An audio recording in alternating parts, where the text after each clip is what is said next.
Денес разговараме за првиот квартал на буџетот на општина Битола. Денес е 29 јули 2016 година и веќе навлегуваме во третиот квартал. Тоа само по себе говори дека ние како општина не функционираме по сите норми и редови кои што општината треба да функционира. Нашиот општиноначалник, кој што секогаш милувам да го викам општиноначалник, е веќе втор месец во притвор. Има направено прекршување на законот за локална самоуправа, со тоа што нема назначено негов заменик во определениот законски рок за назначување. И Битола, општина Битола се наоѓа во ситуација во која што досега ниту една општина се нема најде. Ние функционираме без да ги знаеме надлежностите и длабината на властувањата на таревски, за основа на што тој подпишува договори. Не знаеме што подпишува, не знаеме кој од општина Битола вади документација, доставува до неговиот дом. Немаме апсолутно никаква контрола за тоа, а овде се однесуваме како се да е најнормално. Само по такво однесување, колеги, е ненормално. Но ненормалното за македонски стандарди веќе станува нормално. Бидејќи се повикуваме на некои институции кои што дале вакви, такви или онакви извештаи за Република Македонија, сакам да ве запрашам дали сте чуле за Boston Consulting Group. Boston Consulting Group е една од најреномираните институции за правење на анализи, обсечни економски анализи, с кои се повикуваат инвеститорите во светски рамки. И на таква анализа, направена од оваа група, ја сврсти Македонија во најмизерна држава пред неколку дена. Најмизерна држава во Европа. Позади нас е Молдавија, позади нас се ред други држави за кои што Македонија едно време представуваше лидер во регионот. Но ако е ваша река, Македонија е прва на оваа листа, но од задното место. Тоа се успесите. Ние денеска треба да разговараме за нешто кое што треба да представува финансиска рекапитулација на финансиската работа на општина Битола во првите 3 месеци. Бројките кажуваат дека општината не функционира. Има само еден добар податок и можам да се сложам со дел од колегите кои што рекоа дека оваа година може да имаме навистина подобри економски резултати, посебно во третиот и четвртиот квартал, што најверојатно ќе се должи на домашниот притвор на градоначалникот и неговиот ограничен пристап до буџетот. И тоа е во ред. И мислам дека тоа ќе го почувствуваме. Но сарказмот и шегата на страна.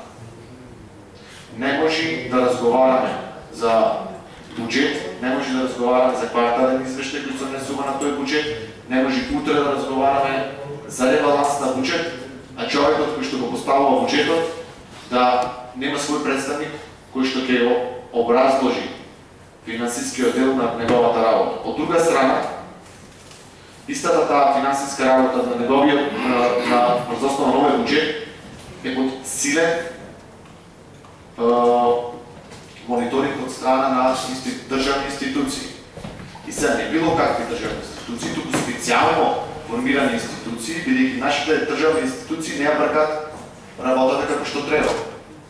Ние денеска разговараме за да излеземе на избори, а еден од основните услови за да излеземе на избори се фер и демократски избори.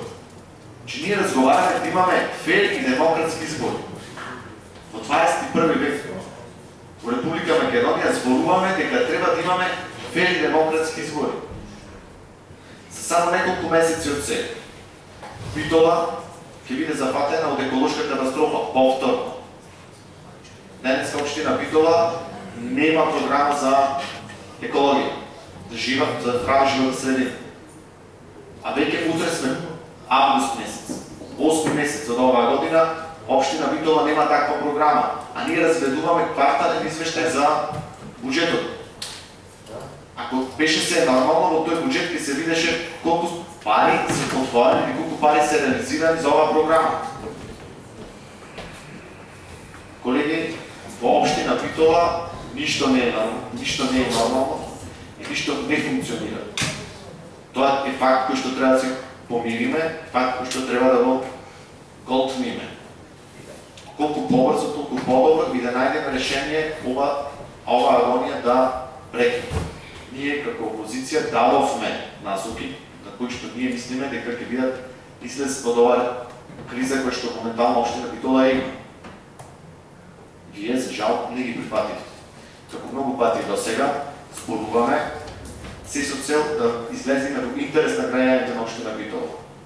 Ама, имаме некоја точка на дневен ред после ова, во кој што конечно се гледа дека нашите аргументи се реални, нашите аргументи се основани, нашите аргументи се правно издржани. Зборувам сега за точката за светување, за градското светување кој што ќе биде на дневен ред.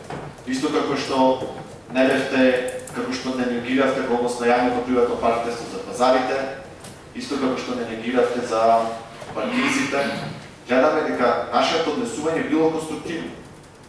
И ова говорење и ова зборување од страна на опозицијата со аргументи е конструктивно, не е со цел да излеземе тука кој е попаметен, целта е сите ние заедно да излеземе по памети и да направиме нешто подобро за општина Битола. За жал, вчерашната слика во клиничката болница, каде што коњи јадат отпадоци од корпите, ја покажува сликата во која што Битола го има допрено дното. Ние сега зборуваме за Битола како да представува бисер во Македонија, како да е најразвиена општина, а имаме сега едно друго толкување на синтагма од илинденското време слобода или смрт. Таа е аеродром Александар Велики или